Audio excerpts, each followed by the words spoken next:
ఈ సందర్భంగా గౌరవ ముఖ్యమంత్రి గారిని ఉప ముఖ్యమంత్రి గారిని ఒక విషయం కోరాలనుకుంటున్నా. సినిమాల్లో వెబ్ సిరీస్ లో మహిళల్ని కించపరిచే విధంగా డైలాగ్స్ వస్తే అవి తీసే వరకు ఆ సినిమాలు వెబ్ సిరీస్ రిలీజ్ అవ్వకూడదని ఒక ప్రత్యేక చట్టం తీసుకురావాలని ఈ సభాముఖంగా పెద్దల్ని నేను కోరుతున్నా.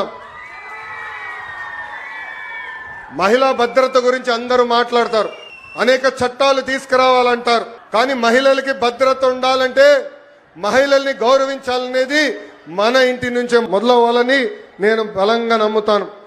అందుకే నేను విద్యాశాఖ మంత్రి అయినప్పుడు ప్రత్యేకంగా first class second class text books తెప్పించా. దాంట్లో ఫోటోలు చూసా. ఇంటి పనులు చేస్తున్న ఫోటోలన్నీ మహిళల ఫోటోలు ఉన్నాయి.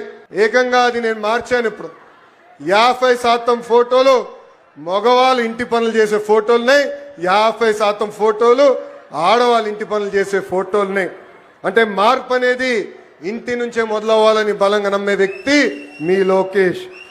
ఇంకా మెగా పేరెంట్ టీచర్ మీటింగ్ లో ప్రత్యేకంగా పిల్లలతో తల్లికి వందనం కూడా మన ప్రభుత్వం చేపించింది.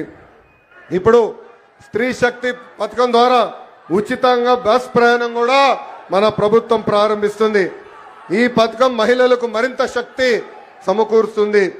చదువుకునే దానికి ఉద్యోగాల కోసం కానివ్వండి, ఈ స్త్రీ శక్తి పథకం ద్వారా మీకు భారం తగ్గిస్తుంది. ఈరోజు బస్సు ప్రయాణంలో మా అక్క చెల్లెలు పెద్దమ్మ చిన్నమ్మలతో మాట్లాడా. వాళ్ళందరితో మాట్లాడినప్పుడు నాకు అర్థమైంది, కనీసం నెలకి 1500 రూపాయల భారం మీకు తగ్గుతుందని.